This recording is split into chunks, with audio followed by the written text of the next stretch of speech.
1절까지 말씀에 의지해서 한 몸이 이루는 아름다운 지체라는 제목으로 말씀을 나누고자 합니다.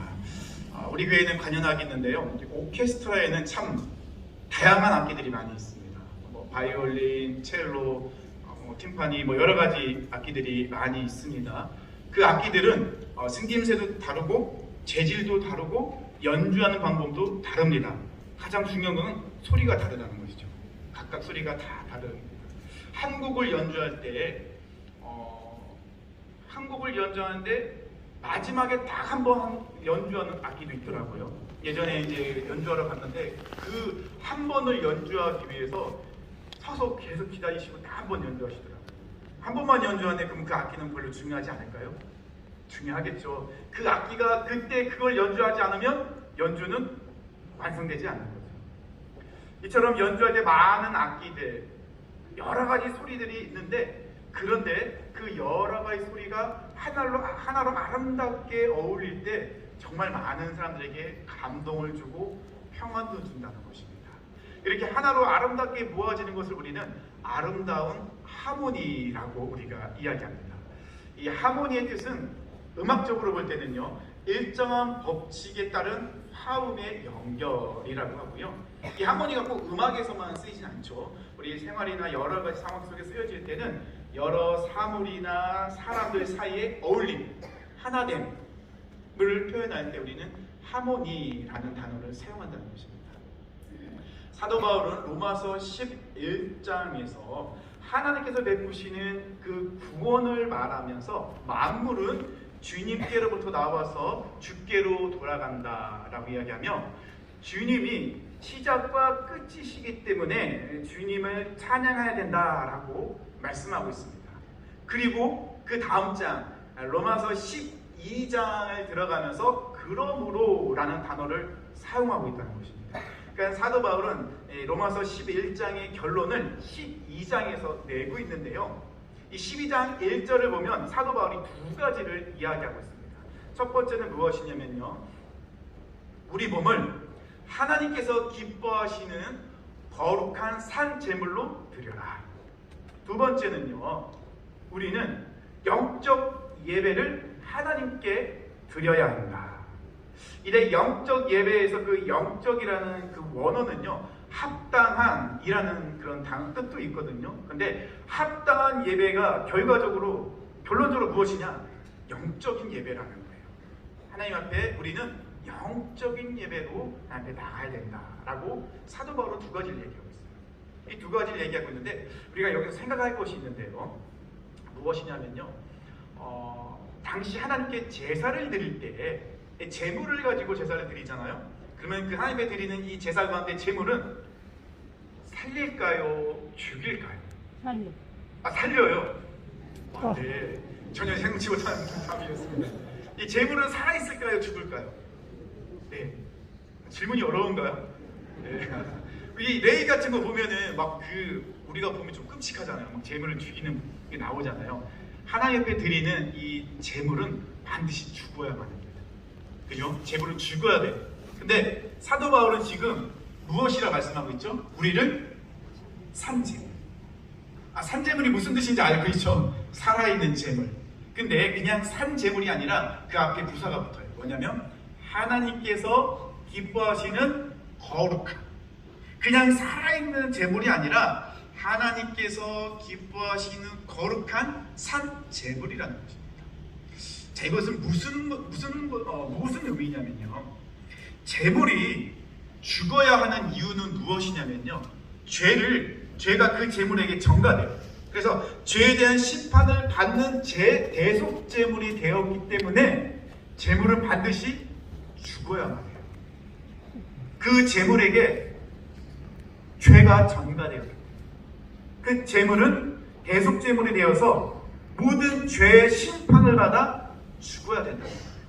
그렇다면 당연히 죄인인 우리도 죽어야 되는 것이 마땅하겠죠.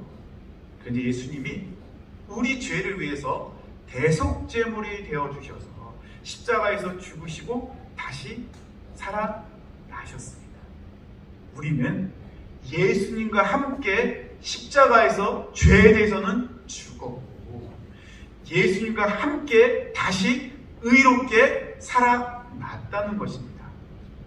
그렇기 때문에 예수 그리스도를 영접하여 구원받은 사람은 죄에 대해서 죽었기 때문에 하나님께서 기뻐하시는 거룩한 산 제물이 된다는 것입니다. 여기까지 이해가 되십니까? 산 제물은요, 그냥 산 제물 그러면은 살아있는 제물이라 이야기하겠지만, 하나님께서 기뻐하시는 거룩한 산 제물은 반드시 선행되어야 되는 것이 있어요. 무엇이죠? 십자가에서 예수님과 함께 십자가에서 죄에 대해 죽어야지만 하나님께서 기뻐하시는 거룩한 산 제물이 된다는 것입니다. 죽지 않으면 산 제물이 될 수 없다는 것이죠. 산 제물은 어디에 쓰일까요? 오늘 본문에 나와 있죠. 하나님께 드리는 영적 예배에 쓰이는 것이 바로 산 제물이라는 것입니다. 그래서 제가 질문을 드리겠습니다. 하나님께서 기뻐하시는 거룩한 산 제물이 된 우리가 드리는 이 영적 예배는 어디에서 이루어지고 있나요? 네, 성전. 감사합니다. 네, 주님의 몸된 교회, 이 교회 가운데 소리는 산 제물로서 예수 그리스도를 통하여 산 제물이 되어 하나님 앞에 영적 예배를 드린다는 것입니다. 사도 바울은 지금 주님의 몸된 교회에 산 제물로 있는 우리에게 지금 말씀하고 계시다는 것이죠. 예수 그리스도를 통하여 하나님께서 기뻐하시는 거룩한 산 제물이 된 우리가 해야 될 것이 있다고 사도 바울은 2절에 말씀하고 있습니다. 2절 말씀을 보니까요, 너희는 이 세대를 본받지 말고 오직 마음을 새롭게 함으로 변화를 받아 하나님의 선하시고 기뻐하시고 온전하신 뜻이 무엇인지 분별하도록 하라. 세 가지를 이야기하고 있습니다. 첫 번째는 무엇이죠? 이 세대를 본받지 말라. 이 세대는요, 사단의 영향력 안에 있습니다. 그러다 보니까는 이 세대는 하나님을 계속해서 대적하고 있어요. 재물은요, 흠이 없어야 되는데 이 세대를 본받다 보면은 우리 안에 흠이 생기게 된다는 것입니다. 그렇기 때문에 이 세대를 본받지 말라는 거예요. 두 번째는 무엇입니까? 마음을 새롭게 함으로 변화되라는 것입니다. 아니, 우리가 살아가는 이 세대는 사단의 영향력 아래 있는데, 그렇다면 우리는 어떻게 해야지 마음이 새롭게 되어 변화될 수 있을까요? 아주 확실한 방법이 있습니다. 고린도후서 5장 17절의 말씀을 보니까요, 그런즉 누구든지 그리스도 안에 있으면 새로운 피조물이라. 이전 것은 지나갔으니 보라, 새 것이 되었다. 우리 마음이 새롭게 되어 변화할 수 있는 방법은 딱 한 가지밖에 없어요. 어떻게 해요? 예수 그리스도께로 나아가는 것입니다. 그것만이 유일한 방법이라는 거예요. 예수 그리스도를 통하여 우리 마음이 새롭게 되어 변화된다는 것입니다. 마지막 세 번째는 무엇입니까? 하나님의 뜻을 분별해라. 이것은 2절의 결론이에요. 이 세대를 본받지 않고 예수 그리스도를 통하여 마음이 새롭게 되어 변화된 사람에게 아주 확실하게 분명하게 알려지고 드러나고 또 알게 되는 것이 있는데, 그것이 무엇이냐? 바로 하나님의 뜻이라는 거예요. 그러면서 사도 바울은 3절로 넘어가고 있는데, 근데 갑자기 3절 말씀을 딱 읽으면은 이해하기가 어려워요. 조금. 3절 말씀 함께 보도록 할까요? 내게 주신 은혜로 말미암아 너희 각 사람에게 말하노니 마땅히 생각할 그 이상의 생각을 품지 말고 오직 하나님께서 각 사람에게 나눠주신 믿음의 분량대로 지혜롭게 생각하라. 뭔가 조금 문맥이 다 끊기는 느낌이 든다는 것이죠. 3절만 보고 생각하면 약간 이해가 되기 어려운데 1절과 3절을 이야기하고 그 다음에 4절을 쭉 이야기 보면은 좀 더 이해하기 쉽다는 것입니다. 1절은 사도 바울이 이야기하고 있는 건 무엇이죠?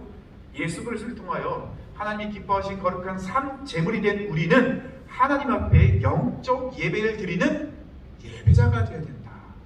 우리는 하나님을 예배하는 예배자라는 거예요. 그 예배자는 이 세대를 본받으면 안 되고 이 예배자는 예수 그리스도를 통하여 마음이 새롭게 변화되어 하나님의 뜻을 교회 가운데, 교회에서뿐만 아니라 삶 가운데 우리가 속해 있는 그곳에서도 행해야 된다는 거예요. 하나님의 뜻을.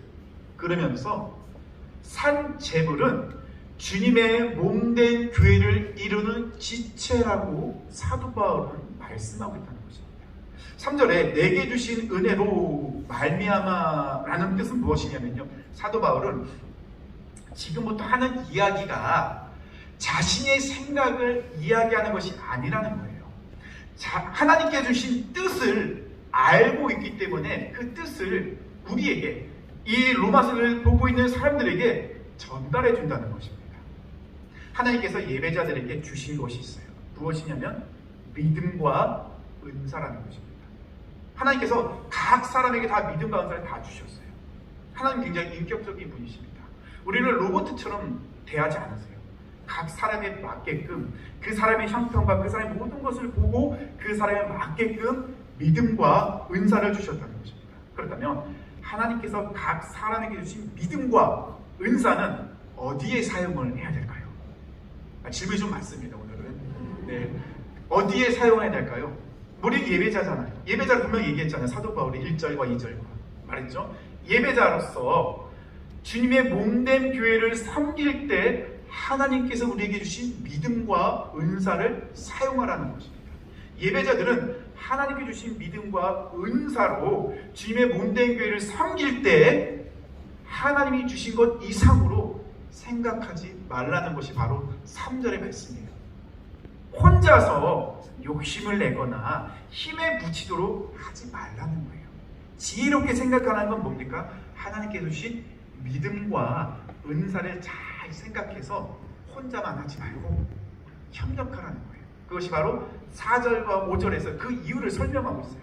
4절과 5절의 말씀을 보면요, 우리가 한 몸에 많은 지체를 가졌으나 모든 지체가 같은 기능을 가진 것이 아니니 이와 같이 우리 많은 사람이 그리스도 안에서 한 몸이 되어 서로 지체가 되었느니라.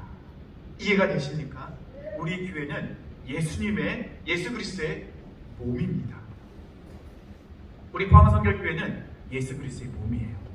한 몸에는 셀 수 없을 만큼 많은 지체들이 있습니다. 근데 그 지체들이 다 같은가요? 물론 짝을 이루는 것도 있지만 그 지체들은, 그 몸에 있는 그 모든 장기나 이 모든 것들은 각각 해야 할 일들이 다 따로따로 있다는 거예요. 이 손톱이 없으면 우리가 종이를 집지 못하는 거 아시죠? 이 속눈썹이 없으면 어떻게 됩니까? 먼지 때문에 눈을 뜰 수가 없어요. 이 눈썹은요, 없으면 비가 오면 빗물이 다 눈에 들어가게 됩니다. 이게 아무것도 아닌 것 같지만은 이 지체들은요, 다 필요한 곳에, 적절한 곳에 들어가 있다는 거예요. 그 지체들 하나하나가 다 연합하여서 한 몸을 이루고 있다는 것입니다. 중요하지 않은 것이 없습니다. 모든 것이 다 중요하고 반드시 필요하다는 거예요. 우리 성도님들 혹시 넬라 판타지아라는 노래를 아십니까? 찬양 아닌 거 아시죠? 노래입니다. 이 노래는 미션이라는 영화에서 한 선교사님이 원주민을 만나기 전에 오보에로 연주하는 그 장면이 나와요. 그때 이제 넬라 판타지아를 연주하거든요. 이 연주하는 장면을 보고 한 여성 가수가 그곳에 그 노래 곡에 가사를 붙여서 부름으로 인해서 참 유명해진 곡이에요. 이 곡이 우리나라에서 대중적으로 굉장히 유명해진 계기는요, 2010년에 KBS에서 남자의 자격이라는 예능 프로그램에서 박하린 씨가 합창단을 모으고 그 합창단이 2달 동안 준비하면서 합창하면서 이 넬라 판타지아가 굉장히 대중적으로 인기가 끌었어요. 저는 지금 넬라 판타지아를 설명하고 있는 거 아닙니다.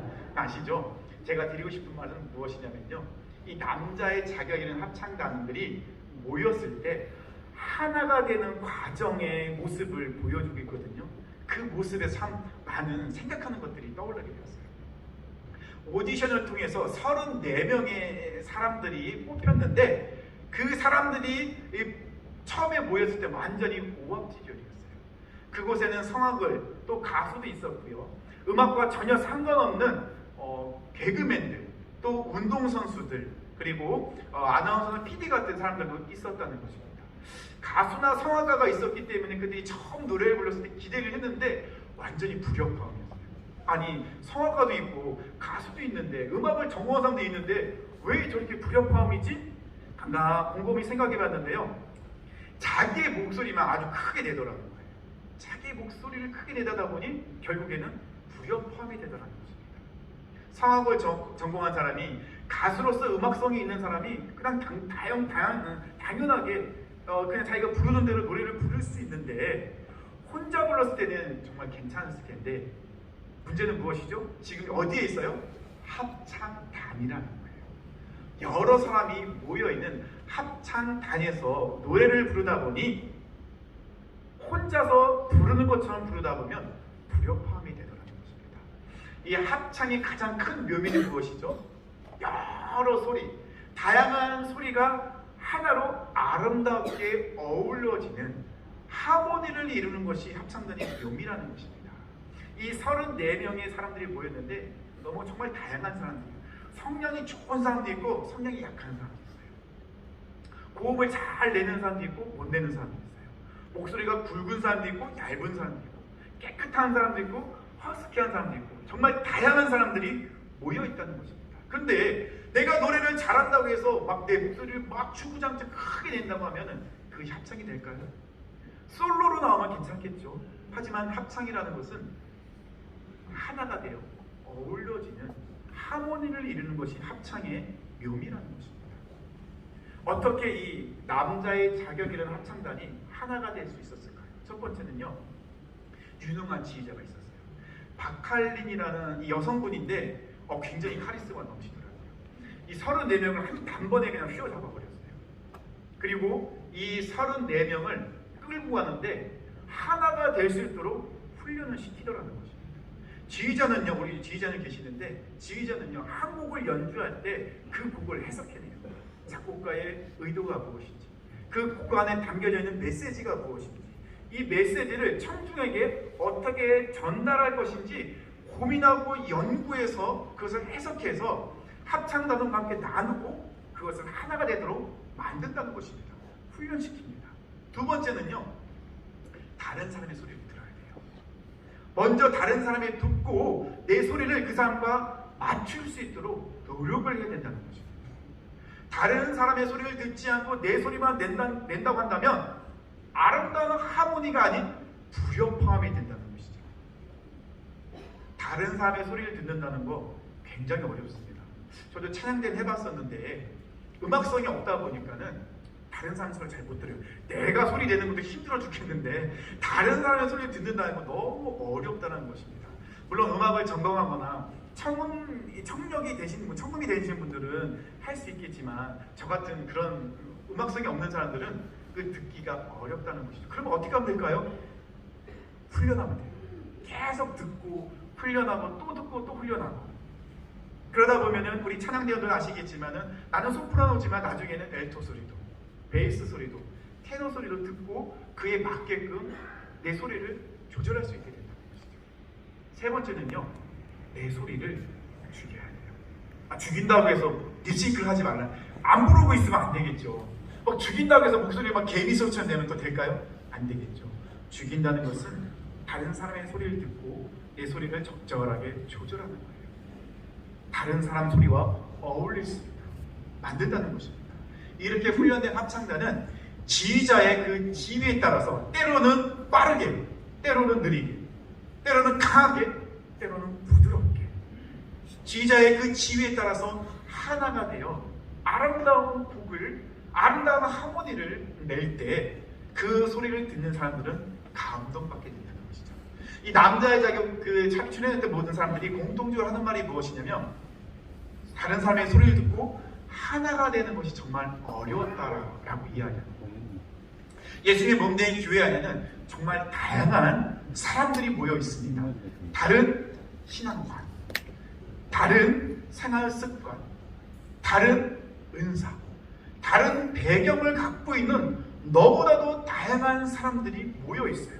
우리가 볼 때 많은 은사를 갖고 있는 것처럼 보이는 사람도 있고, 우리가 볼 때 정말 잘나 보이는 사람도 있고, 우리가 볼 때 할 수 있는 것이 정말 없는 것처럼 보이는 사람이 있다는 것입니다.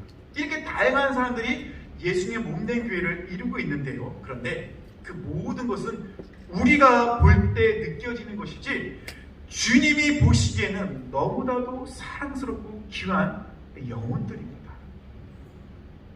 우리가 늘 기억해야 될 영적 진리는 무엇이냐면요, 하나님의 관점은 인간의 생각과 관점과 다르다는 것입니다. 우리는 우리의 생각과 우리의 관점으로 우리 옆에 있는 지체들을 바라보면 안 됩니다. 하나님은 그 지체를 어떤 관점으로 바라보고 있는지 우리는 알지 못해요. 근데 우리가 잘하는 실수가 무엇이죠? 내 생각과 내 관점으로 옆에 있는 지체를 바라볼 때가 많다는 것입니다. 우리는 절대 그것을 잊으면 안 됩니다. 하나님의 관점은 우리의 관점과 다르다는 거예요. 우리는 사람의 외모를 보지만 하나님은 우리의 중심을 보시는 분이십니다. 우리는 예수 그리스도의 몸을 이루는 아름다운 지체들입니다. 이 지체들에게 초반에 말씀드린 대로 하나님께서 은사라는 선물을 주셨어요. 모든 사람에게 각각 은사라는 선물을 주셨어요. 다 달라요. 은사는. 은사는요, 선물입니다. 선물은 어떤 거죠? 그냥 받아서 누리면 돼요. 받아서 감사하면 되는 것이 은사라는 것입니다. 그렇기 때문에 이 하나님께서 우리에게 주신 은사는 좋은 것, 나쁜 것으로 나누면 안 된다는 것입니다. 또한 큰 것, 작은 것으로 나누는 것도 아무 의미가 없다는 것입니다. 하나님께서 보시기에는 작은 것, 큰 것 있을까요? 좋은 것, 나쁜 것 있을까요? 은사 가운데? 없어요. 하나님께서 우리에게 주신 은사는 다 귀하고 아름답고 좋은 것이라는 거예요. 그런데 왜 우리는 자꾸 그 하나님 주신 은사를 내 관점으로 판단하고 있을까요? 생각하고 있을까요? 그렇게 하면 안 된다는 것입니다. 본문 6절 이하에도 보면요, 하나님께서 정말 다양한 은사를 우리에게 선물을 주셨다는 것을 볼 수 있다는 것입니다.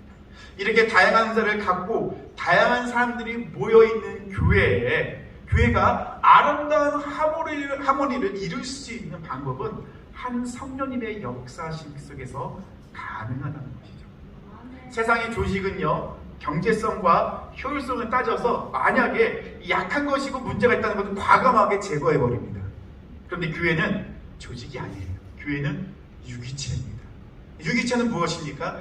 지체와 지체 사이에 생명이 서로 오가는 사랑의 관계라는 것입니다. 즉, 우리 포항성결교회 주님의 몸된 교회인 이 유기체는 서로 돌봐주고 사랑하는 관계가 된다는 거예요.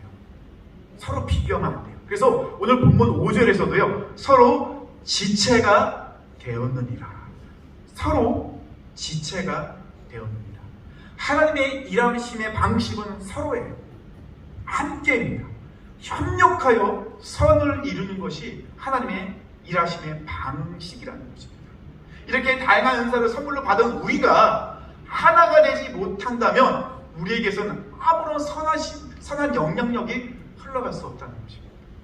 자신의 목소리만 주구장창 낸다면 아름다운 하모니가 아니라 불협화음이 된다는 거예요.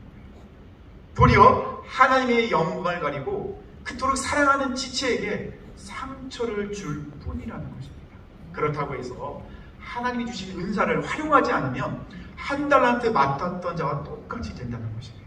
그래서 오늘 성경에서는 각각 받은 은사에 맞게끔 협력하라고 그렇게 권면하고 있는 것입니다.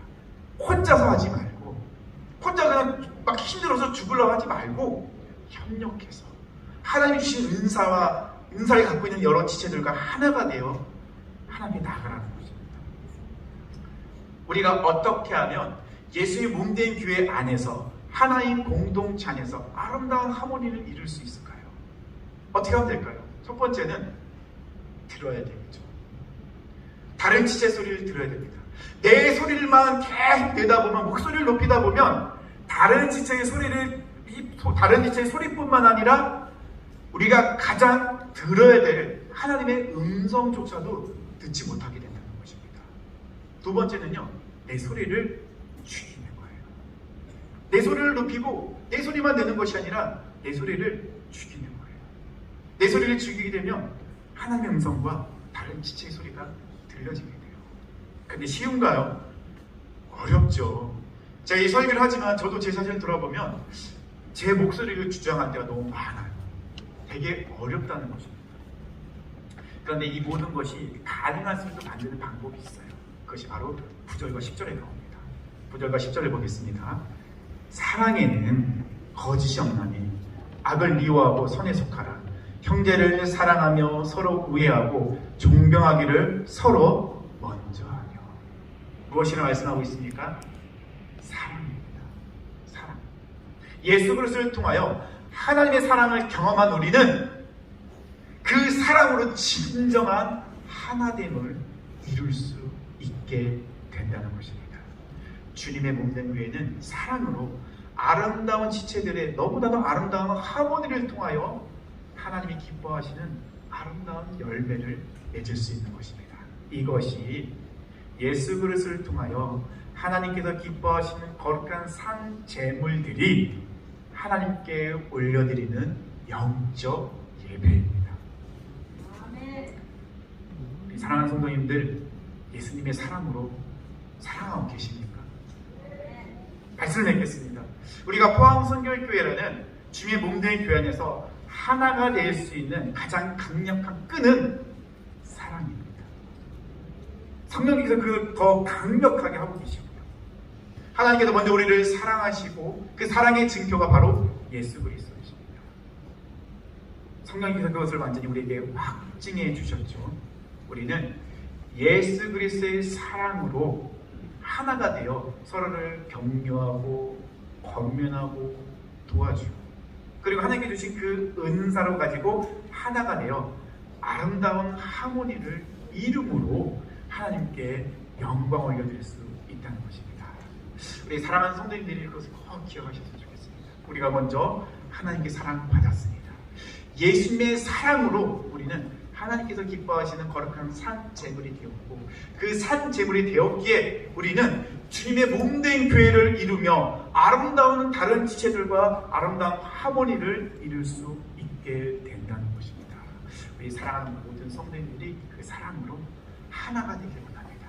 우리 포항선교회는 정말로 너무나도 아름다운 지체들이 계십니다. 우리 옆에 계신 분 잠깐 바라볼까요?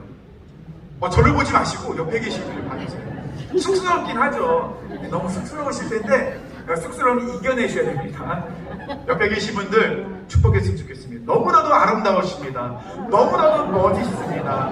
우리 옆에 계신 분들 하나님이 너무나도 기뻐하고 사랑하시고 거룩한 산 제물이십니다. 우리 합력하여 선을 이뤘으면 좋겠습니다. 우리 하나가 되어 아름다운 하모니를 이루는 우리 포항선교회를 이뤄갑시다. 우리 잠깐 자리에 다 일어나시다.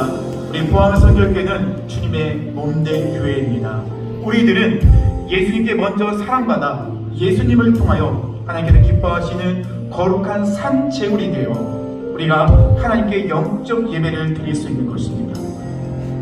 주님의 몸된 교회에는 너무나도 아름다운 다양한 지체들이 있습니다. 그 지체들은 각각의 자리에서 하나님께 주신 선물, 믿음과 은사로 주님의 몸된 교회를 섬겨나가고 있습니다. 우리는 그들을 우리의 관점으로 생각으로 판단하면 안 됩니다. 하나님이 그들을 보시기에 너무나도 아름답고 귀한 영혼입니다. 우리 포항선교회 모든 아름다운 지체들이 하나가 되어 아름다운 하모니로 하나님께 영광 올려드릴 수 있게 해달라고 우리 주의 이름 한번 부르시고 기도하며 나가시겠습니다. 주여, 우리는 예수 그리스도를 통하여 하나님께서 기뻐하시는 거룩한 산자물이 되어 하나님 앞에 예배자로 섰습니다. 그리고 주의 몸된 교회 우리 포항선교회를 아름답게 이뤄가라고 우리에게 귀한 은사를 주셨습니다. 서로 사랑하고 격려하고 협력하여 하나가 되게 하여 주시옵소서. 우리 모두가 아름다운 지체로서 아름다운 하모니라는 게 영광을 얻으리게 하여 주시옵소서. 사랑하는 성도들이 예수님의 이름으로 세상을 파송합니다. 예수님의 이름으로, 그리고 말씀을 붙잡고 승리하게 하여 주시고 육적인 질병과 여러가지 문제로 고통 중에 있는 성도들에게 찾아가셔서 고쳐주시고 해결케 하시고 회복시켜 주시옵소서. 이제는 우리 하나님 아버지의 무한하신 사랑과 성령님의 내주인도 함께 하심이 주님의 몸된 교회인 포항선교회에서 하나가 되어 아름다운 하모니로 하나님께 영광을 올려드리기를 결단하는 사랑하는 모든 성도님들 그 머리 위에 가정과 일터와 교회와 나라 위에 이제부터 영원토록 함께 하시길 간절히 축원하옵나이다. 아멘.